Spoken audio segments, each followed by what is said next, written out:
Madame, Mademoiselle, Messieurs, bonjour. Merci de votre fidélité. C'est un KTO Magazine exceptionnel que nous avons décidé de vous présenter aujourd'hui.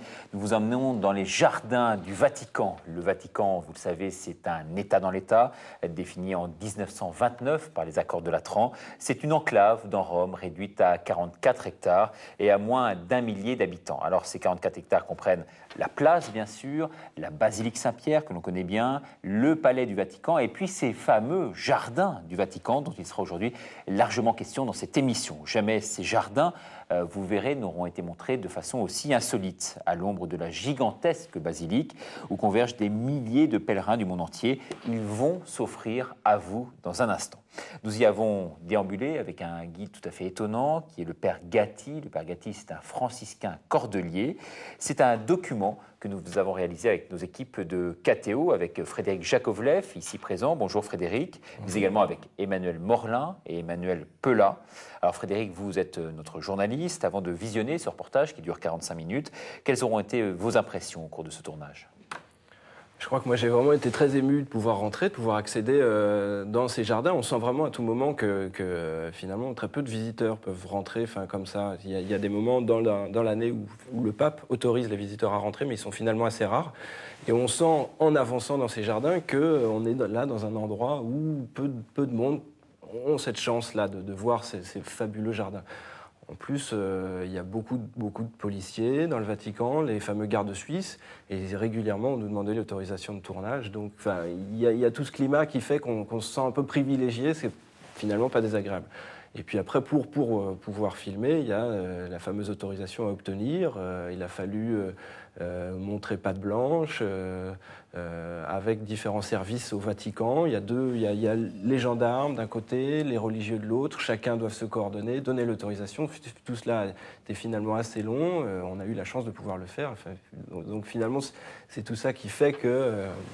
moment d'émotion quand même. Eh oui, c'est un véritable parcours du combattant. Qu'est-ce qu'on a vu alors, précisément dans ces jardins, sans pour autant déflorer bien sûr le reportage que l'on va suivre dans un instant? Alors, les jardins sont construits sur une des 7 collines de Rome. C'est très très grand, c'est 23 hectares, c'est presque plus de la moitié du Vatican qui fait 44 hectares. Donc on sent vraiment dépaysé, totalement dépaysé. On est en hauteur, on est au centre de Rome, d'une ville quand même relativement bruyante, assez polluée, et on est là dans presque une forêt avec différents climats en fonction de la touche qui ont mis les différents papes qui sont succédés. Donc on évolue là-dedans dans une espèce d'oasis comme ça, avec un climat particulier. On se sent vraiment à l'abri, un endroit très serein qui mélange comme ça des fontaines, des endroits un peu rocailleux, différentes essences d'arbres, des cactus, des palmiers à certains endroits. Enfin, c'est vraiment très très beau. On sent aussi que c'est un endroit de paix pour le pape, en fait.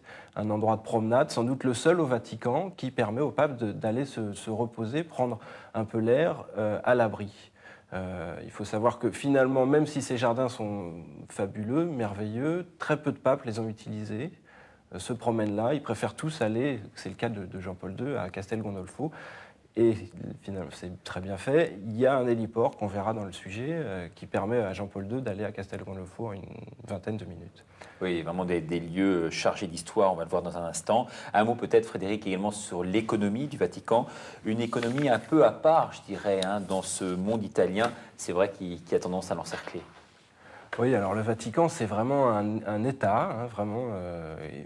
1000 personnes y vivent, ce qui est dérisoire, mais c'est un État, le plus petit du monde, vous l'avez dit, qui possède son drapeau avec ses 2 couleurs, jaune et blanc, sa monnaie qu'elle frappe, c'est la lyre vaticane qui suit les fluctuations de la lyre italienne, qui possède sa radio, la radio Vaticane, qui émet en 33 langues, un hebdomadaire, un quotidien, une maison d'édition qui émet en 95 langues. Voilà. Et puis c'est surtout une économie, bien sûr, c'est 1 milliard de chrétiens dans le monde qui financent par leurs dons le mode de fonctionnement du Vatican. Et oui, le Vatican, vous parliez tout à l'heure bien sûr du pape, qu'on a eu l'occasion, nous, ici à KTO, de rencontrer En tout cas, il était à moins d'1 mètre de nous lorsqu'il a sillonné un peu la foule avec sa papa mobile. Et il dégage cette force incroyable et il a tendance vraiment à hypnotiser cette foule qui est venue très très nombreuse. Notamment, c'était à l'occasion des 25 ans de son pontificat. Une fête tout à fait étonnante qu'on a pu filmer.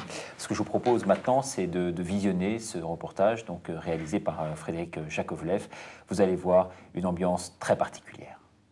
Bonjour mon père. Bonjour. Alors quel est votre rôle exact ici? Oui, donc je fais partie d'un collège de pères franciscains de la famille conventuelle, ou connue en France comme les pères cordeliers, les frères cordeliers, qui portent une corde blanche de Saint François d'Assise. Donc les papes ont voulu ici un collège de 14 frères prêtres pour confesser dans la basilique les pèlerins qui arrivent ici du monde entier. Donc nous confessons en 14 langues, parmi lesquelles il y a aussi la langue chinoise, imaginez-vous. Et moi, avec notre père, nous sommes les responsables pour les pèlerins francophones. Donc la France, la Suisse, la Belgique, le Québec au Canada et toute l'Afrique francophone et les autres pays. Alors vous êtes un peu le curé d'Ars du Vatican, je Oui, dirais. le curé d'Ars du Vatican pour les pèlerins francophones, oui. Et j'ai les confessions pendant 24 heures distribuées dans les jours de la semaine, tous les jours, le matin et l'après-midi. Et donc je reçois tous les pèlerins qui arrivent ici, qui désirent se confesser, et je peux vous dire qu'ils sont vraiment beaucoup. Disons que je confesse au moins une personne tous les 5 minutes. Et quelquefois, pendant les jours de grandes fêtes, arrivent les pèlerins tout 1 minute, 2 minutes. Toujours un nouveau pèlerin qui arrive. Est-ce que le lieu est propice précisément pour se livrer entièrement? Oui, disons que le lieu est propice. Il y a une chapelle réservée pour les confessions où les touristes ne peuvent pas entrer. Et donc, j'entends beaucoup de gens qui arrivent ici et qui me disent « je n'avais pas l'intention de me confesser ». Mais en entrant en basilique, j'ai vu toutes ces chefs-d'œuvre de la foi, l'ambiance, le chant, le pape. Donc, je désire me réconcilier avec Dieu. Et je leur explique « oui, il y a la grâce du lieu ». Ici, il y a une grâce spéciale. Et vous pensez que vous les voyez concrètement repartir libérés, transformés? Oui, c'est vrai. Il y a quelqu'un qui pleure aussi. Surtout ceux qui ne se confessaient pas depuis des années et des années. Ils confessent des grosses fautes généralement ou des petits péchés? Et non, même les grosses fautes. Les grosses fautes. Oui. Les deux. Avec vous, oui, mon c'est père, la miséricorde de Dieu qui il trouve aussi le courage de confesser les grosses fautes. Donc, alors, c'est une grâce spéciale. vous avez eu la gentillesse de nous servir de guide ici au Oui. Vatican. Nous allons aller dans des endroits qui ne sont pas publics, il faut le dire à nos téléspectateurs. Non. Bon, il a fallu des autorisations, je dirais, énormes pour pouvoir obtenir d'être ici.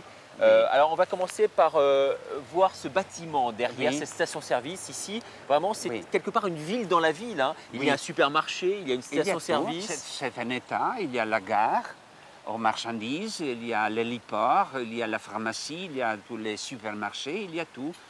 Les sapeurs-pompiers, tout, parce que c'est un état, c'est une ville-état. Alors, mon père, ce bâtiment a une histoire? Oui, il y a une histoire. Le bâtiment a été voulu par le pape Jean-Paul II, ça fait 7 ans, 8 ans, pour préparer les appartements pour les cardinaux qui viendront pour le prochain conclave.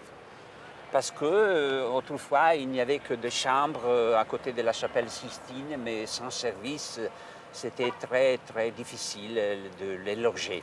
Donc le pape a voulu ce grand bâtiment pour les cardinaux. Entre-temps, il y a des appartements pour recevoir les cardinaux, les évêques qui arrivent en visite à Delimina ou d'autres évêques qui viennent ici pour parler avec le pape ou des monseigneurs qui travaillent dans la secrétaire d'État.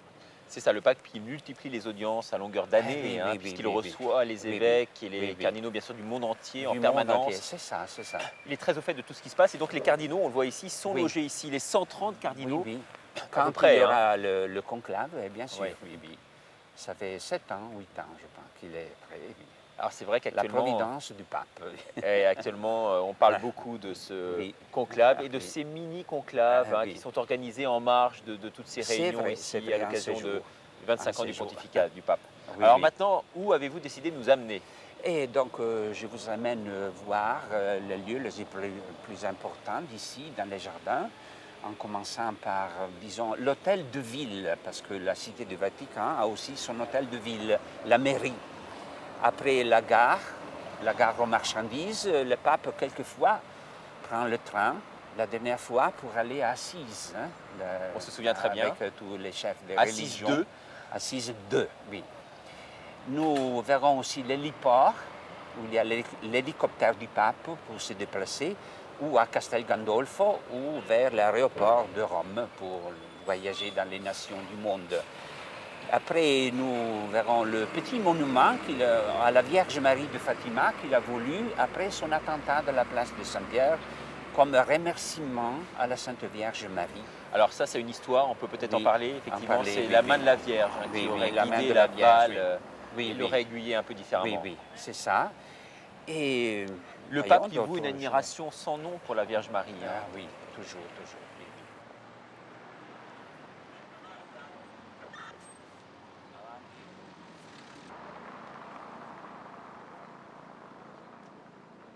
Alors ici, mon père, à l'occasion de cette nouvelle étape, nous sommes ici, donc on voit le dos de la basilique, Exactement. avec les une deux. place, je dirais, De Sainte-Marthe. typiquement romaine, hein, avec Oui. des bâtiments de couleur ocre, jaune, Oui, et une beauté des lieux incommensurable. oui, c'est vrai. Donc le dos de la basilique avec son abside. Et les deux statues que vous voyez là sont les statues des compatronnes de l'Europe, Sainte Brigitte et Sainte Catherine de Sienne.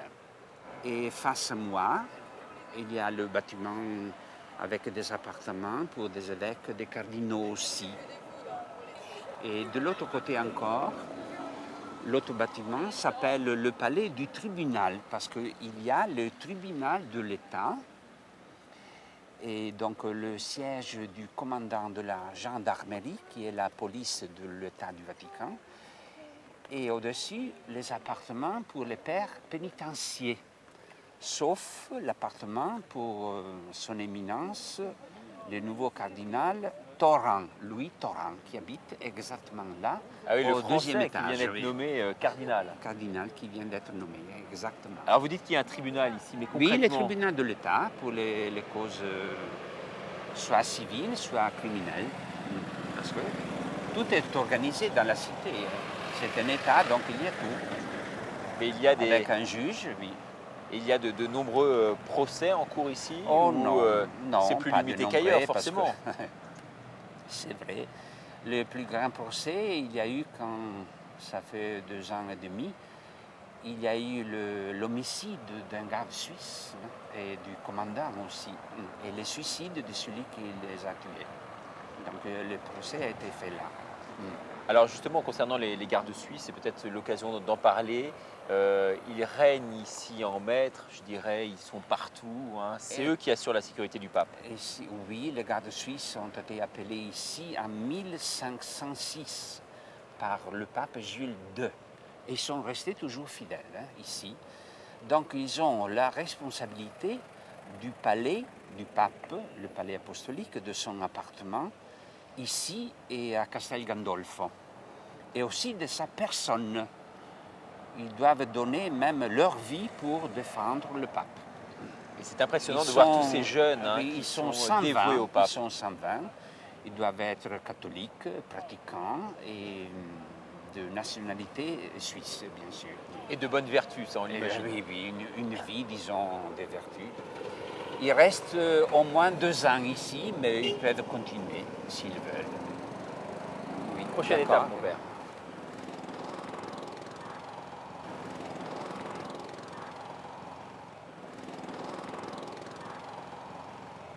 Nous voyons le palais de l'hôtel de ville où il y a tous les bureaux de l'administration civile de la Cité du Vatican et aussi le siège du maire ou gouverneur de la Cité du Vatican. Et le maire de la cité est un cardinal, le cardinal Sciocca des États-Unis. Le palais a été voulu par le pape Pie XI quand, en 1929, la Cité du Vatican est devenue un État par le traité du Latran avec l'Italie. Et donc, un très beau et grand palais pour tous les bureaux nécessaires pour l'administration de la ville. Un palais qui s'ouvre véritablement sur les jardins que l'on devine derrière. Il faut dire ici que les jardins sont énormes et prennent une place considérable dans cette cité du Vatican. Oui. Ils représentent quasiment 9/10 de la superficie. Oui, c'est vrai, ici. Et donc, face dans le parterre, il y a l'emblème du pape, dessiné en buis et d'autres plantes très grandes. Donc, on le voit très bien de la coupole. L'emblème du pape qui règne maintenant. Oui. Ah, ici, mon père, nous avons un bâtiment central, édifice blanc que l'on voit ici se dessiner. C'est une grande surface locale. Oui, donc le bâtiment a une double fonction. Au rez-de-chaussée, il y a les bureaux des marchandises parce que c'est une gare, c'est la gare de la Cité du Vatican où arrivent les trains aux marchandises pour la cité, pour les magasins de la cité. Et dedans, il y a aussi une grande surface de vente de tissus, de vêtements, chaussures, valises, montres, télévision, tout ça pour la Cité du Vatican. Et donc, le bâtiment a été voulu aussi par le pape Pie XI. Et le pape l'utilisait quelquefois pour partir en train. Le dernier voyage du pape en train a été fait par le pape Jean-Paul II vers Assise II, avec tous les chefs des religions qui sont partis d'ici en janvier 2002. 2002. Voilà. On voit les images justement à présent s'inscrire sur votre écran. Oui, on voit le pape effectivement dans un wagon et devant cette foule en liesse venir l'accueillir. Et cette foule qu'il a accompagnée tout le long de ce parcours. Tout le long de ça, oui. Et donc il est parti d'ici, on voit les rails se dessiner derrière la gare. En voyant les rails.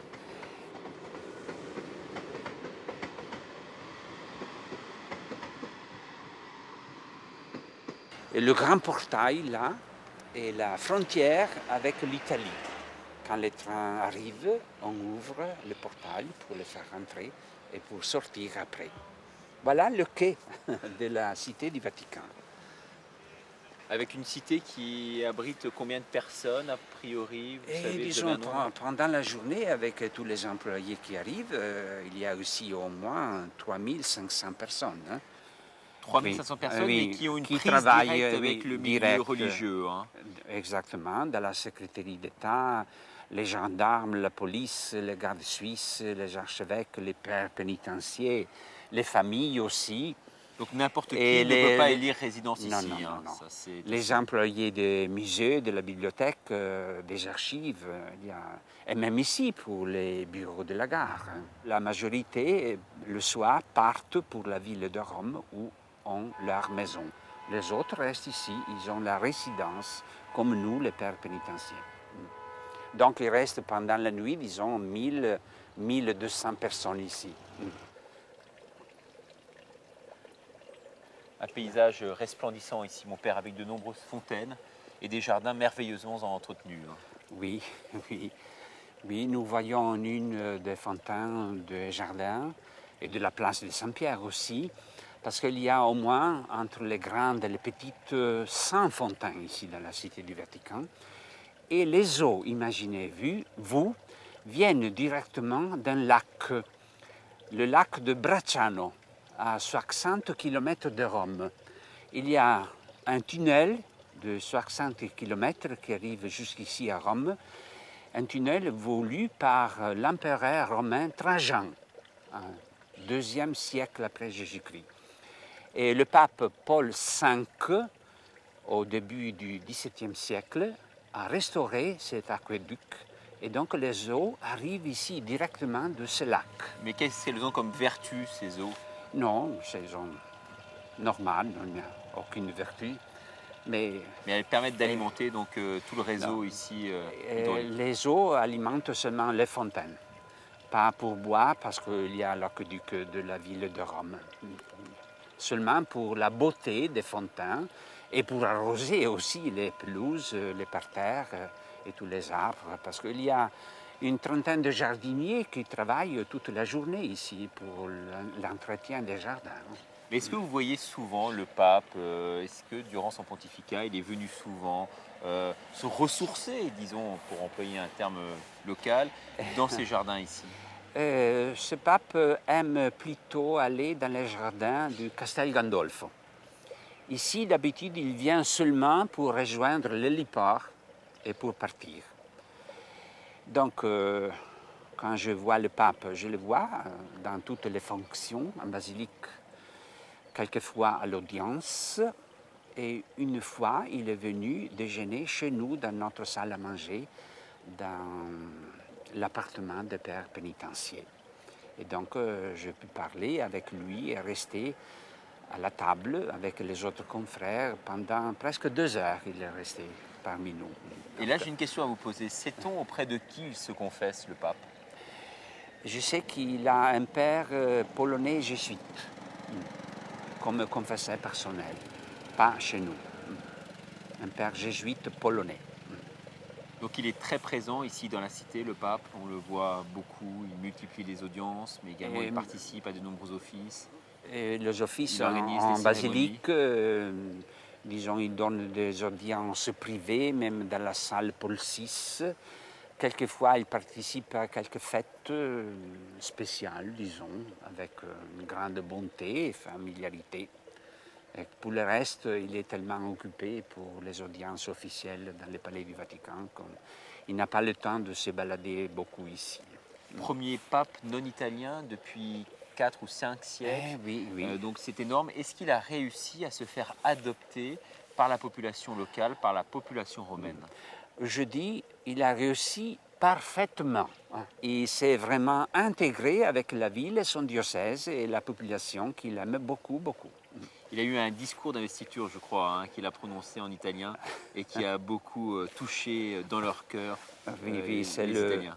Le premier discours, le soir de son élection, quand il a dit qu'il voulait parler en italien, qu'il voulait être italien.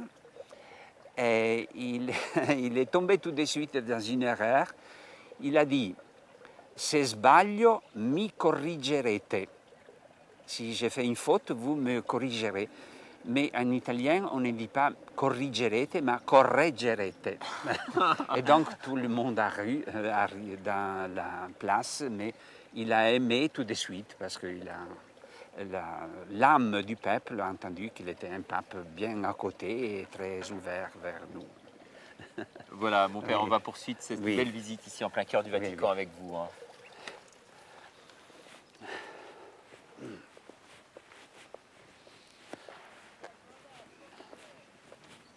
Alors, on continue la visite, mon père. Oui, on va continuons. monter cet escalier. On peut évoquer, puisqu'on monte cette élévation du corps et de l'esprit, c'est pas trop dur pour vous, qui êtes confesseur, de recevoir tous ces péchés que l'on vous confie constamment et en permanence? Vous disiez tout à l'heure une confession toutes les 5 minutes.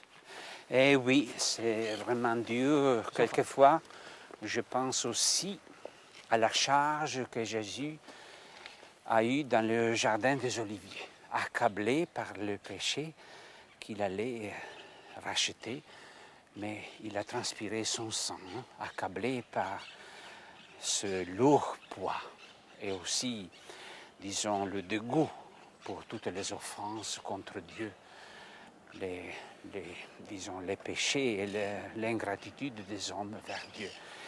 Et je pense d'éprouver la même chose quelquefois en entendant des âmes qui parlent de leurs péchés, surtout quand j'aurais besoin de parler plusieurs fois avec ces personnes, mais je ne peux pas parce qu'ils doivent partir, ils sont de passage, ils viennent de loin. Alors je les confie à l'Esprit Saint.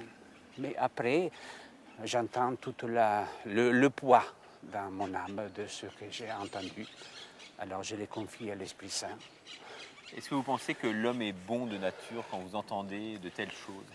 Disons que Dieu l'a voulu très bon et nous a donné tous les moyens pour rester bon ou bien pour récupérer notre bonté et la grâce de Dieu. Voilà un moyen, la confession, et l'autre l'Eucharistie, qui nous donne la force de la vie. Ce sont, d'après vous, les deux sacrements majeurs? Et après le baptême, oui. Après le baptême. Après le baptême, la confession et l'Eucharistie, oui. Oui, oui, l'Eucharistie qui fonde aussi toute l'Église. Nous poursuivons toujours cette belle visite avec le Père Gatti. Là, nous allons découvrir 3 choses, mon Père. Vous allez nous expliquer conjointement à la fois cette antenne que l'on va voir ici, cette maison et puis cette enceinte de Léon IV. Oui, qu'on la voit très bien. Donc la maison et l'antenne est très moderne, mais la maison, c'est le premier siège de la Radio Vaticane, donc inauguré en 1931 par le pape Pie XI et par Guglielmo Marconi, l'inventeur de la radio lui-même. Donc c'était parmi les premiers sièges d'une radio dans le monde, ici. Le Vatican qui communique beaucoup, Oui. qui veut communiquer? Avec le monde, le Vatican, la prédication de Jésus-Christ ouverte au monde entier. Donc ici même, avec cette merveilleuse découverte de la radio. Par contre, là, nous voyons une enceinte très haute. C'est l'ancienne enceinte voulue par le pape Léon IV au IXe siècle après Jésus-Christ pour protéger la basilique de Saint-Pierre contre les invasions des Sarrasins qui venaient de la mer Tyrrhénienne et y remontaient le fleuve Tibre pour saccager la ville de Rome. Donc la basilique a été protégée par cette grande enceinte dont une partie existe encore et nous la voyons là-bas. Alors, cette enceinte, c'est vrai, est très marquante. Hein. Lorsqu'on Oui. vient de Rome, on la voit, elle est très imposante, vue Oui, de très l'extérieur. imposante, oui, oui c'est vrai.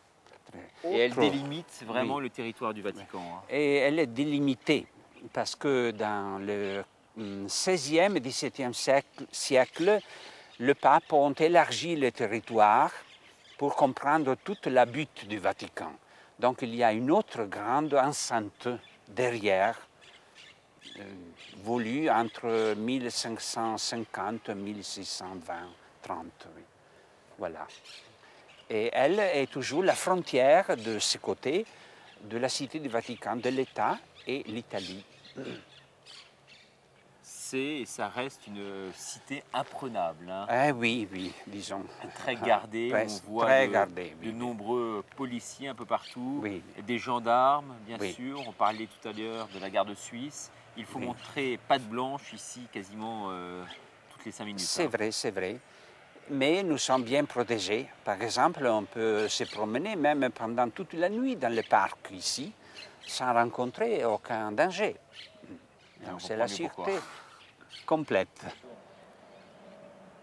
Alors, mon père, là nous sommes ici en haut de la colline, à quelques centaines de mètres d'altitude. Et disons, la colline du Vatican a une hauteur de 70 mètres. Nous sommes presque au point de la majeure, de la majeure hauteur.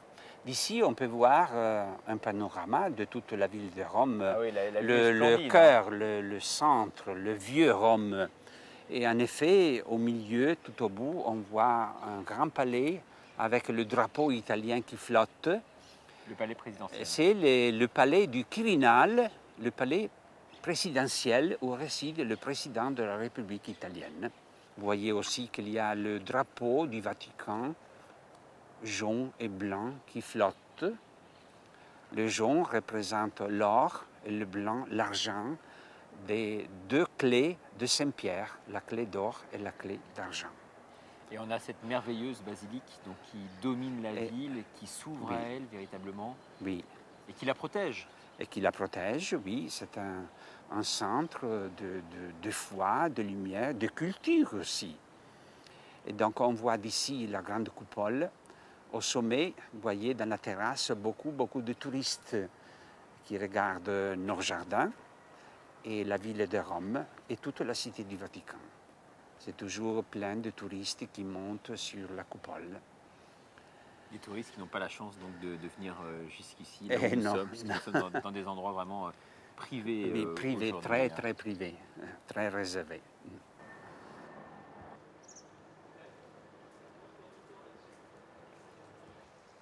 Nous voyons la grande cloche donnée au pape par la ville d'Agnone, dans les Abruzzes, où il y a une grande maison de construction des cloches très renommée en Italie. Donc un cadeau pour le pape comme un signe de foi, de fraternité, de justice et de solidarité dans le monde qui est venu à cause du pape. Donc la reconnaissance du monde entier pour le pape. Mais quand sonne le glas, ce qui a bien sûr une interprétation très importante ici, puisque lorsque le pape meurt, la cloche résonne, ce n'est pas celle-ci. Non, c'est la cloche de la basilique et la cloche de la ville à la mairie Campidoglio. Il y a deux cloches, la civile et la religieuse, disons. Elles sonnent en même temps le glas pour la ville et pour la religion catholique. Mon père, on va voir à présent les appartements privés et des hôtes du pape, notamment les chefs d'État lorsqu'ils viennent ici. On va voir où ils logent exactement. Les chefs des religions. Les chefs des religions également. En haut de cette tour ici, qui domine la ville, qui offre un panorama sûrement fantastique et qui était autrefois réservé donc aux gardes qui protégeaient cette cité du Vatican. Oui, exactement. C'est la tour voulue par le pape Nicolas V à moitié du XVe siècle, pour mieux protéger la ville, la cité du Vatican. Donc le pape Jean XXIII, il s'est promené beaucoup dans les jardins, il regardait toujours cette tour qui était presque abandonnée. Alors il a décidé de l'aménager, de construire des appartements, et il venait se retirer quelques jours en retraite pour méditer, pour rester en silence. Après sa mort, le pape Paul VI a voulu que les appartements servent pour ses autres donneurs, quelques chefs d'État qui restent ici, et les chefs des religions, par exemple le patriarche de Constantinople, le primat de l'église anglicane en Angleterre et des autres chefs de bouddhisme et tout ça. Donc il y a de merveilleux, on m'a dit, appartements avec tous les services et aussi la terrasse avec une magnifique vue sur toute la ville de Rome et la campagne des alentours aussi. Aujourd'hui, c'est pour ne pas livrer un secret, mais c'est le président polonais qui réside ici. Je ne sais pas s'il réside ici parce que pas tous viennent pour résider ici. Par exemple, je pense que le président polonais qui est sorti de la cité du Vatican qu'on a vu il y a quelques minutes, a choisi sa résidence chez l'ambassade de Pologne, peut-être, parce qu'autrement il serait revenu ici.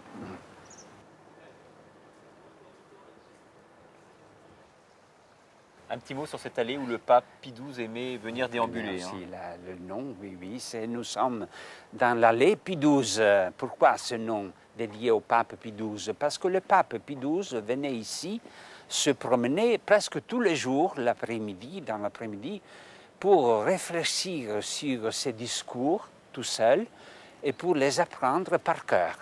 Après, il prononçait ses discours dans la basilique ou dans la place. Mais il venait ici pour les apprendre, pour les améliorer et pour réfléchir sur ce qu'il devait dire. En toute solitude, il ne voulait personne ici, seulement lui, bien gardé. Donc presque tous les jours, toute l'allée. Le pape Pie XII, qui a été un pape qui a été un moment controversé, qu'est-ce que vous en pensez? Je pense qu'on ne le connaît pas. Le Vatican a ouvert ses archives, donc le pape a vraiment aidé les Juifs. Il s'est tu parce que tous les évêques d'Allemagne, de Pologne, de l'Hollande aussi, l'ont prié de ne pas prononcer une condamnation publique, autrement Hitler aurait fait pire encore contre les Juifs.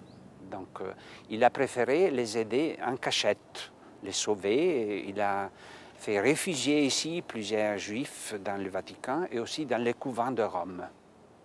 Mais l'histoire est très claire, donc je n'ai rien à dire plus de ce qu'on a écrit. Parce que c'est vrai que le grand public, en parlant du Vatican, souvent évoque un certain climat d'opacité, je dirais, de manque de transparence. Est-ce que vous pensez réellement que c'est le cas? Vous n'avez pas nous dire le contraire, mais quand Non, même. je pense qu'il y Vous avez la a, franchise. bien sûr, l'ambiance est très réservée parce qu'il y a des questions très délicates, hein, de politique, de religion, de morale aussi. Mais disons qu'il y a aussi une légende noire très exagérée un peu. Hein, donc, je pense qu'il faut faire, disons, un triage entre la légende et la vérité.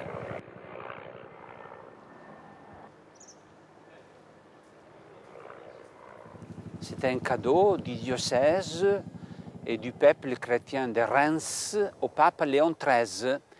La statue représente le pape français Urbain II, né à Châtillon-sur-Marne, où il y a la statue originale. Donc un cadeau, témoignage de dévotion, de fidélité et d'amour. À ce pour pape le des pape. croisades. Et au pape Léon XIII. Les Français, pour le pape Léon XIII, oui, ont donné la statue de notre pape français. Le voilà. Donc, la statue a été fondue à Paris, rue Lafayette. Un petit mot sur cette Madone que l'on voit ici, mon père? Oui, c'est la mosaïque qui représente une vierge dont le peuple romain est très dévoué. La Madonna del Divino Amore, c'est-à-dire la Vierge Marie de la Pentecôte. Le Divino Amore, le divin amour, c'est l'Esprit Saint, l'amour de Dieu. Donc c'est la Vierge Marie le jour de la Pentecôte. Vous voyez en effet sur la tête de la Vierge Marie, là-haut, la colombe de l'Esprit Saint et les anges avec l'encensoir qui rendent hommage à la Vierge Marie. Donc elle est ici comme protection de la tour Saint-Jean, où le pape, le bienheureux Jean XXIII, se retirait en retraite, en méditation et en réflexion. Et maintenant, il y a les appartements pour les personnages d'honneur hôtes du pape, comme j'ai expliqué tout à l'heure. On voit ici la porte Jean XXIII. porte. Jean XXIII qu'on appelait le bon pape. Hein. Oui, oui. Et les armes du pape, la tour, le deux lys et le lion ailé de Saint-Marc de Venise, parce qu'il a été patriarche de Venise. Alors mon père, nous sommes ici à un lieu, je dirais, central hein, de cette cité du Vatican. C'est l'héliport. C'est d'ici que le pape prend son hélicoptère pour s'envoler vers l'aéroport et multiplier ses voyages comme il l'a fait durant tout ce pontificat, puisqu'il faut le rappeler pour nos téléspectateurs, qui le savent désormais déjà, mais c'est le pape de tous les records. C'est lui qui a voyagé dans plus de pays. Il a fait je ne sais combien de fois, 30 fois le tour du monde. Oui. Et il a visité près de 165 pays, je crois. C'est vrai, tout à fait. Et donc voilà, ici l'héliport. L'héliport a été voulu par le pape Paul VI. Donc ici, le pape arrive de son palais pour partir où le voyage le plus court pour le château, Castel Gandolfo, pour les vacances, pour l'été ou pour quelques autres visites.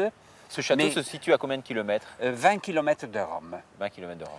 Le pape est parti ici le 7 octobre aussi pour aller jusqu'au sanctuaire de Pompéi. Il est parti en hélicoptère. Et donc ici, le pape part pour l'aéroport d'Italie et pour rejoindre le monde entier pour porter la bonne nouvelle. Le pape Jean-Paul II a voulu ici la statue de la Vierge de Czestochowa comme souvenir de Pologne et de la Vierge Marie qui le protège toujours dans ses voyages. Donc quand il part d'ici, il salue toujours la Vierge Marie et c'est aussi la Vierge qui est saluée après son retour ici. Il arrive ici en voiture de son palais et l'hélicoptère l'attend ici pour le porter dans les lieux choisis. Vis-à-vis des apparitions mariales, il a eu vraiment un regard très particulier. Hein. Ah oui, c'est vrai, c'est vrai. Il s'est rendu en Amérique latine, en Europe ou les ailleurs, sur tous les sanctuaires. Oui, tous les sanctuaires de la Vierge Marie. En effet, sa devise est Totus Tuus, j'appartiens à toi entièrement. Tout à toi. La devise du pape, à la Vierge Marie.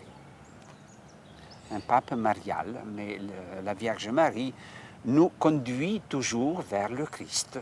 Mais tous les papes le sont, non? Le À des degrés divers? Et spécialement le pape Jean-Paul II, parce que si vous faites attention, il ne termine jamais un discours sans invoquer ou bien confier ses intentions de prière à la Vierge Marie, même hier soir, après la messe du 25e anniversaire de son pontificat. Il a confié à la Vierge Marie ses activités, sa vie, son apostolat, son ministère. On peut peut-être évoquer avec vous, puisque nous sommes ici sur les hauteurs du Vatican, la notion de pardon, qui est une notion chère à Jean-Paul II, une notion qui vous est chère, j'imagine également, dans votre ministère, puisque vous apportez, en tout cas, ce pardon aux personnes que vous recevez. Oui, vous l'accordez, ce pardon. Oui, nous accordons le pardon de Dieu en suivant toujours Jésus-Christ. Il a dit de pardonner les frères qui demandent pardon, même 70 fois pour 7. Donc, c'est-à-dire toujours. Quand les personnes sont repenties, ils veulent récupérer l'amitié et la grâce de Dieu, il faut les purifier, les pardonner. C'est la rédemption appliquée aux âmes qui arrivent. Et donc, le pape aussi. Et il a demandé pardon plusieurs fois aussi aux chefs des autres religions pour, disons, les péchés que les catholiques dans l'histoire ont commis contre eux. Il y a eu des gestes très forts du pape, notamment lorsqu'il s'est envolé d'ici pour aller rejoindre l'aéroport et ensuite aller à Jérusalem. On se souvient du mur des lamentations, un moment C'est vrai, c'est vrai. Il historique. est parti d'ici. Oui, il est parti d'ici, lui aussi, pour demander pardon pour les fautes des chrétiens pendant l'histoire contre les Juifs.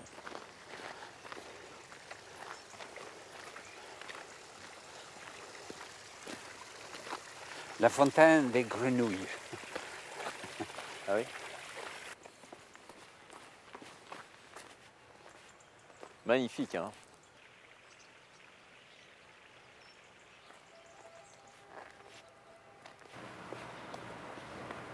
Un autre monument ici dédié à la Vierge. Oui, voilà. Le monument dédié comme reconnaissance à la Vierge de Fatima par le pape Jean-Paul II. Il a voulu remercier la Vierge Marie après l'attentat du 13 mai 1981, quand il a été blessé par balle dans la place de Saint-Pierre, mais il s'est sauvé. La Vierge Marie, il a dit, elle a dévié les balles et elle m'a sauvé la vie. Donc, la balle qui a été extraite de son corps se trouve maintenant à Fatima, dans la couronne de la statue de la Vierge Marie. Ici, dans les jardins du Vatican, il a voulu ce petit monument comme un remerciement. On voit la Vierge Marie qui se penche pour protéger ses enfants. Et donc, elle s'est penchée aussi sur le pape pour le protéger et pour lui sauver la vie. Vous pensez que son affection pour la Vierge date de ce moment-là ou existait déjà bien avant? Elle existait déjà bien avant, quand il était très jeune, même dans l'ordination sacerdotale, il a toujours été dévoué à la Vierge, surtout à la Vierge de Częstochowa en Pologne. Après, quand il est devenu pape, il a connu les sanctuaires et tout ça, donc il a continué cette dévotion.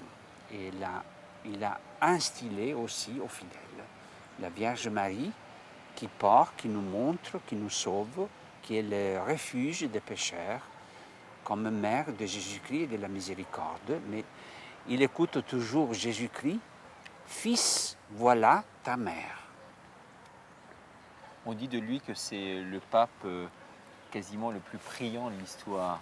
Et c'est vrai qu'il a bien sûr évoqué l'importance du rosaire, là encore récemment. Voilà, encore récemment, l'encyclique, l'année dédiée au Saint-Rosaire. Il le récite tous les jours et le premier samedi du mois, tous les premiers samedis du mois, il récite le rosaire à la radio Vaticane avec les fidèles du monde entier. Et dans sa chapelle, La nouvelle chapelle qu'il a voulu dans les palais apostoliques du Vatican est dédiée aussi à la Vierge Marie comme mère de l'Église. La grande chapelle dans les palais. Alors nous continuons notre balade bucolique, je dirais, dans ces jardins du Vatican, avec des lieux qui sont truffés de cadeaux, et notamment français. Alors ici, on va le deviner dans quelques secondes, cette grotte, vraiment reproduction quasi exacte de la grotte de Lourdes. Tout à fait. Et donc c'est un autre signe de dévotion de la France au pape. En effet, c'est un cadeau du diocèse, mais au nom de tous les Français, du diocèse de Tarbes et Lourdes au pape Léon XIII. On voit le portrait du pape Léon XIII et de l'autre côté le portrait de l'évêque de Tarbes et Lourdes qui a donné la grotte reproduite ici. Voilà la statue de la Vierge Marie avec les paroles qu'elle a prononcées devant Saint Bernadette. Et il y a aussi l'autel qui était autrefois dans la grotte de Lourdes avant la réforme liturgique. Et on a donné aussi l'autel au pape Jean XXIII. Donc, et notre signe de dévotion de notre pape est que tous les ans, le jour 31 mai, il y a aussi une fonction religieuse mariale pour conclure le mois de mai, le mois dédié à la Vierge Marie. Et le pape vient toujours ici pour dire sa parole sur la Vierge Marie, conclure le mois de mai, ses dévotions, et pour nous donner la bénédiction. Alors il y a dans la place, l'esplanade, une foule immense de toute Rome. Ce soir-là, les jardins, c'est-à-dire l'allée pour venir jusqu'ici, est ouverte au public et aux fidèles. Mais c'est la seule fois de l'année. Et ici, la seule fois de l'année, oui. Voilà. Alors mon père, on voit ici cette deuxième tour qui abrite non pas les personnalités qui viennent rendre visite au pape, mais la direction aujourd'hui de Radio Vatican. Ce bâtiment a véritablement une histoire puisqu'il a été construit, m'avez-vous dit, par Léon XIII, un pape qui était embrigadé en son temps ici au Vatican. Oui, au Vatican, oui, c'est vrai.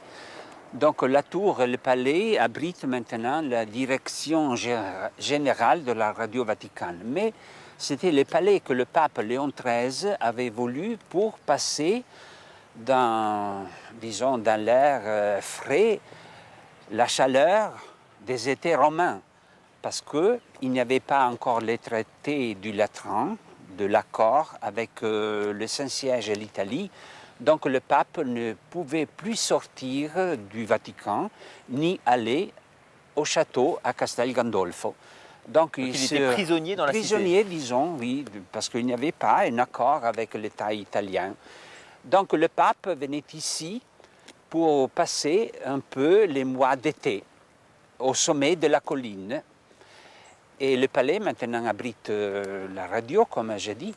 À côté, il y avait la caserne des gendarmes, qui existe encore, et que le pape Jean-Paul II a voulu transformer dans un monastère des moniales cloîtré, afin qu'il prêche toujours pour l'Église.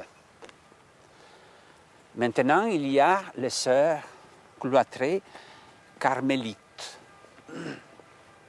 Elles restent 5 ans, et après, elles changent avec un autre ordre des moniales cloîtrées. Alors voilà mon père, on arrive à la dernière étape de cette belle visite que vous nous avez fait partager. Grâce à vous, on a eu ce privilège vraiment réservé à une infime partie des visiteurs ici du Vatican. Derrière nous, cette vue de Rome, version plutôt moderne, contrairement à l'autre côté qu'on avait vu auparavant avec une vue sur le vieux Rome. Il a été bâti dans les années 60 du dernier siècle, 1960 et les années suivantes. On voit les maisons modernes et on voit au fond, vous voyez, la colline, il Monte Mario, une colline, une autre des collines de Rome. C'est comme une petite vallée pleine de maisons et de palais. D'ici, on peut la voir et la bénir aussi. Je sais que le pape Jean XXIII quand ils se promenaient ici dans les jardins, ils venaient même ici et même dans d'autres lieux pour bénir toujours la ville de Rome, comme pape, comme évêque de Rome. Et donc, nous souhaitons aussi la bénédiction à tous les Romains. Voilà, écoutez, je vous remercie de nous avoir guidés comme vous l'avez fait avec autant de gentillesse et de talent. Merci à vous téléspectateurs de nous avoir suivis. N'hésitez pas à nous communiquer vos réactions sur notre site internet et à bientôt pour une nouvelle émission. Merci.